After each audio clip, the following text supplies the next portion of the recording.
Западен Балкан е под голем наплив на пропаганда и дезинформации кои се проруски ориентирани.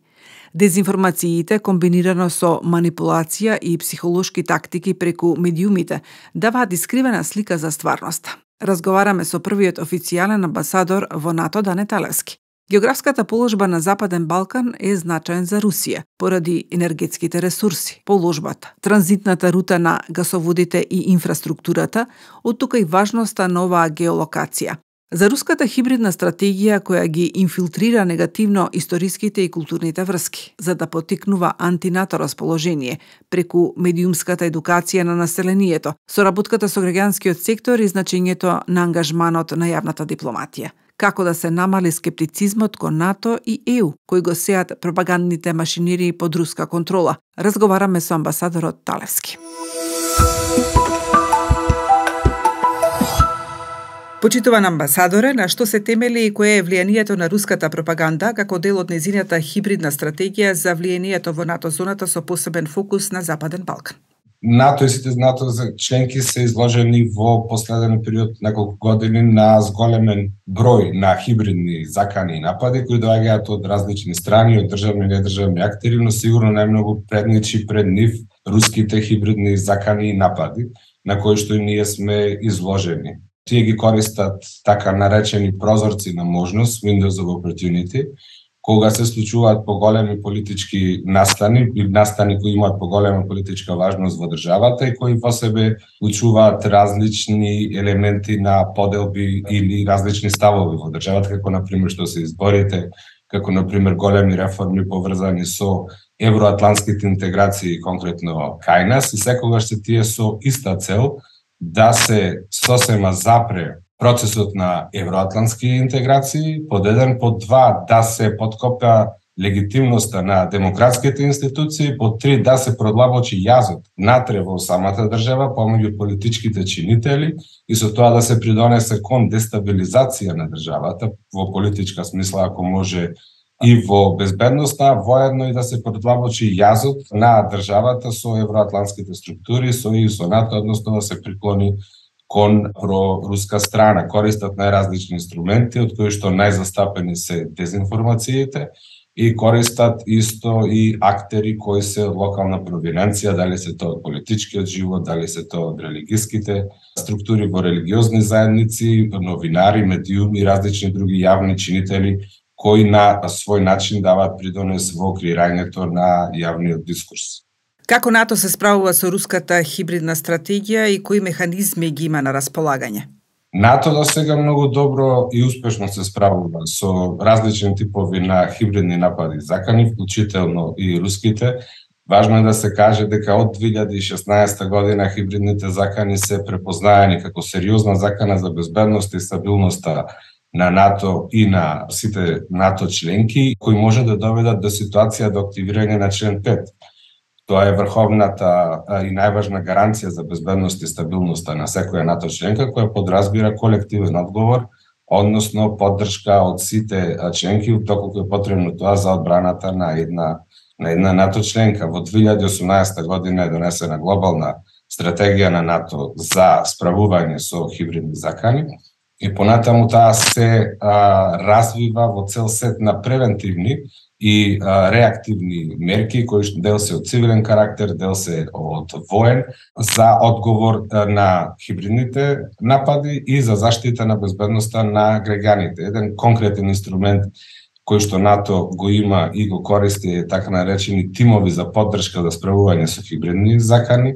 Зголемена е соработката помеѓу различни институции во НАТО членки, кои што имаат своји надлежности да постапуваат кога се работи за подобрување на заштитата и кога се работи за подобрување на безбедност и одговор на НАТО закани. Во самото НАТО има создадено тело кое што ги следи хибридните закани, ги анализира, ги детектира и ги информира сојузниците, но исто така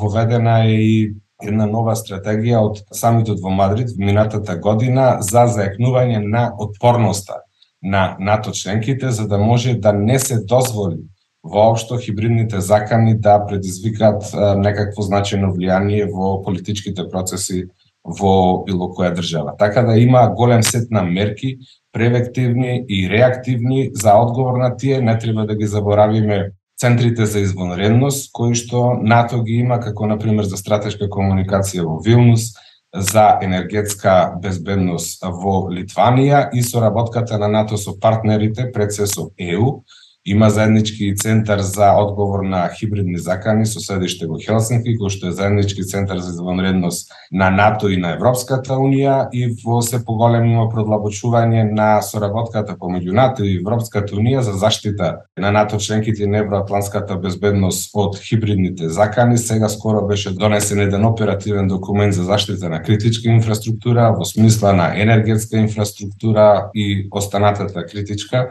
инфраструктура, но НАТО соработува и со други партнери, како например блиско соработува со партнерите од Индо-Пацифичкиот регион за подобрување на заштитата од сајбер заканите, како еден под сет на сериозни хибридни закани на кои што се НАТО членките и партнерите изложени. Кои се надворешно политичките приоритети на нашата држава за заштита од дезинформација и пропаганда, како и стратегијата против Русија, која што ја имаме против ова влијание во нашата земја, која што нели таа е членка, Македонија е веќе членка на НАТО?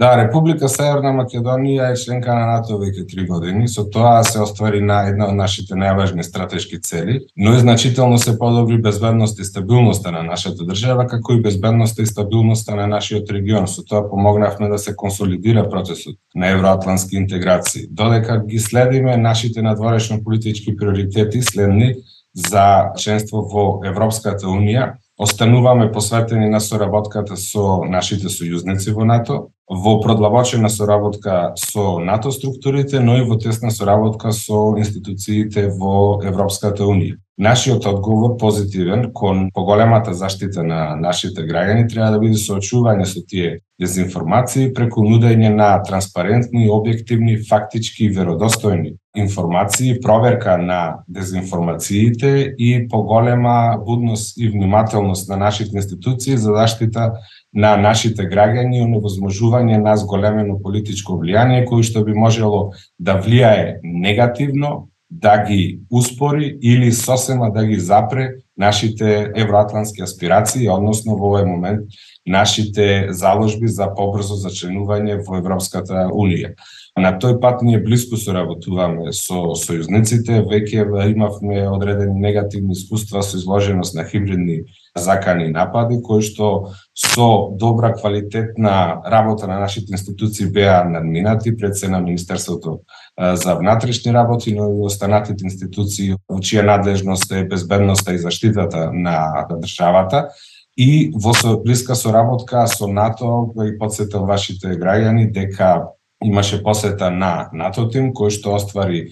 средба и на високо политичко ниво и на ниво оперативно со нашите институции. После тоа значително се подобри безбедноста, стабилноста, се намалија хибридните влијанија и закани, но и во континуитет продолжуваме да ги зајакнуваме нашите капацитети за одржување на мирот и стабилноста во нашата држава.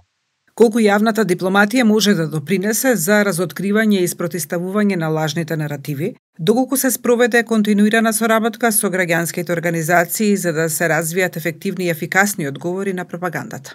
Ова е клучно прашање и благодарам за него. Дел од мерките кои се превземаат се реактивни, откако ова во голема дела што досега го откако ќе се случи нападот, да се санираат последиците и да се зачува, да се консолидира безбедноста и стабилноста, но потребно е да се работи, да се влијае за да се превенира самиот напад, потребно е проактивно действување и тука јавната дипломатија е клучна и клучен е еден пристап на вклученост на сите чинители во владата, односно во државниот апарат, cross government, whole of government approach, но уште поважно е вклучување на сите чинители во општеството, така наречен whole of society approach. Многу е важно да се работи блиску со медиумите, со новинарите и со невладините организации. Мислам дека Ние кај нас имаме добри позитивни примери, во последно време интензивирана соработката на владата, не само на интеринституционалната соработка, но и вклученоста и соработката со невладините организации и со медиумите во однос на намалување на дезинформациите, борбата со лажните вести, но и генерално еден поширок одговор кон хибридните закани напади. Не е тоа доволно, треба да се работи уште повеќе на ниво на НАТО и на различни сојузници. Има уште подобри примери кои што треба да ги следиме и треба да ги применуваме. Јас ќе кажам само еден, поддржана од НАТО, а во Балтичките земји и во дел од земјите од источното крило од мај се спроведува една кампања, така наречена Заштити еднината, Protect the Future, која што подразбира вклучување на широк сет начинители од невладините организации, претежно од младинските организации, бидејќи апелира до новите генерации, до младите да се заштити еднината преку нивно приближување на НАТО, објаснување што е НАТО и колку е организацијата, алијансата и сите земји членки посветени на зачувување на заедничките демократски вредности, зачувување на безбедноста и стабилноста и на тие основи овозможување на напредок на секоја НАТО членка и подобар живот за секој еден граѓанин, бидејќи никогаш не треба да заборавиме целта на хибридните напади покрај дестабилизацијата, покрај создавање на политички проблеми по дома е наметнување на еден авторитарен наратив, односно еден наратив на авторитарност како подобар, поквалитетен систем кој што нуди одредена алтернатива и со тоа директно ги напаѓа заедничките вредности, заедничките демократски вредности кои се споделени широко низ сите членки на НАТО и кои ствари се срцето и фундаментот на алијансата и на евроатлантскиот свет.